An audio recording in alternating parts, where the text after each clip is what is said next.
Idleness is only the refuge of weak mind and the holiday of fools. એટલે કે નબળા મનના માણસો માટે આળસ એ શરણ છે, જ્યારે મૂર્ખાઓ માટે એ વેકેશન છે. આળસ એ માત્ર સત્સંગના માર્ગે જ નહીં, પરંતુ લૌકિક માર્ગે, જગતના માર્ગે પણ નુકસાનકારક છે. એક દ્રષ્ટાંત છે. જૂના જમાનાની વાત છે. એક ગામડામાં રૂડિયો અને ભીમલો બંને મિત્રો રહેતા હતા. બંને મિત્રો નજીકમાં રહેતા હશે. બંનેના ઘરની વચ્ચે બહુ અંતર નહીં, નજીકમાં બંને ઘરો, અને બંને માલ ઢોર ગાય ભેંસો રાખતા. હવે એમાં કુદરતને કરવું ને બંનેની ભેંસો એક જ દિવસે ગાભણી થઈ, અને પછી 8-9 મહિનાનો સમય ગયો એટલે ભેંસ વિયાવાનો સમય થયો. રૂડિયાને તો ગળા સુધી વિશ્વાસ હતો, ખાતરી હતી કે મારી ભેંસને તો પાડી જ આવવાની છે. હવે રૂડિયો હતો આળસુ, એટલે એને નિરાતે રાત્રે જ્યારે પણ સાંજ પડે એટલે રાત્રે નિરાતે સૂઈ જાય, કારણ કે એને તો ગળા સુધી વિશ્વાસ કે મારી ભેંસને પાડી આવશે. જ્યારે ભીમલો, હવે એ જમાનાનો ખાધેલો ને કોઠાહૂજ વાળો, એને ખબર હતી કે મારી ભેંસને પાડી નહીં આવે, મારે ભેંસને આવશે પાડો.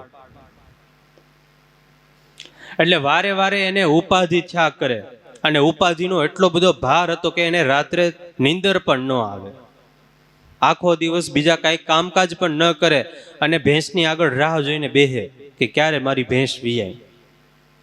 રાત્રે પણ ફળિયામાં ખાટલો નાખીને સૂવે, અને એના પત્ની અને આ ભીમલો બંને વારા ફરતી વારા રાખે જાગવાના, રાહ જોઈને બેસે ક્યારે ભેંસ વિયાય. હવે બીજી બાજુ રૂડિયાને, એને તો કઈ ચિંતા હતી નહીં, એને તો એવો વિશ્વાસ કે મારા ભેંસને તો પાડી જ આવશે, અને આ બાજુ આને ઉપાધિનો પાર નહીં. થોડાક દિવસો ગયા પછી બંનેની ભેંસો એક જ રાત્રિએ વિયાણી, ખાલી 2-3 કલાકનો ફેર વિયાવાનો. હવે જ્યારે ભેંસ વિયાણી એ સમયે રૂડિયો તો શું કરતો હતો? નિરાતે ઘસઘસાટ હૂતો હતો. પણ ભીમલો હતો એ જાગતો હતો, અને એને જોયું કે મારી ભેંસને તો હું આવ્યો? પાડો આવ્યો. એટલે એને યુક્તિ કરી, પાડાને ઉપાડ્યો અને લઈને રૂડિયાની ભેંસ હતી ત્યાં મૂકી આવ્યો. અને રૂડિયાની ભેંસ ત્યાં જે પાડી વિયાણી હતી એ લઈને પોતાની ભેંસ હતી ત્યાં આચળે ધાવવા માટે મૂકી દીધી પાડીને. અને એવું રીતે કરીને પછી ઘસઘસાટ હોઈ ગયો. સવારે બીજા દિવસે રૂડિયો જાગ્યો એટલે એ તો ઊભો થઈને તરત જ દોડવા જ મળ્યો, ભેંસ પાસે ગયો. અને જ્યાં દોડીને ભેંસ પાસે જોવા જાય ત્યાં તો ભેંસને શું હતો? પાડો હતો. ત્યાંથી કોઈક સજ્જન માણસ નીકળાય છે, એને આ રૂડિયાને પૂછ્યું, એલા રૂડિયા, તારી ભેંસ વિયાણી? તો કે હા, ભેંસ વિયાણી. પાડો આવ્યો કે પાડી? તો કે મને તો ગળા સુધી વિશ્વાસ હતો કે પાડી આવશે, પણ પાડો આવ્યો. હવે જેવી કુદરતની ઈચ્છા, બીજું તો શું. અને બીજી બાજુ ભીમલો હવાર પડી ગઈ હતી, પણ નિરાયતે હૂતો હતો ટેસ્ટથી.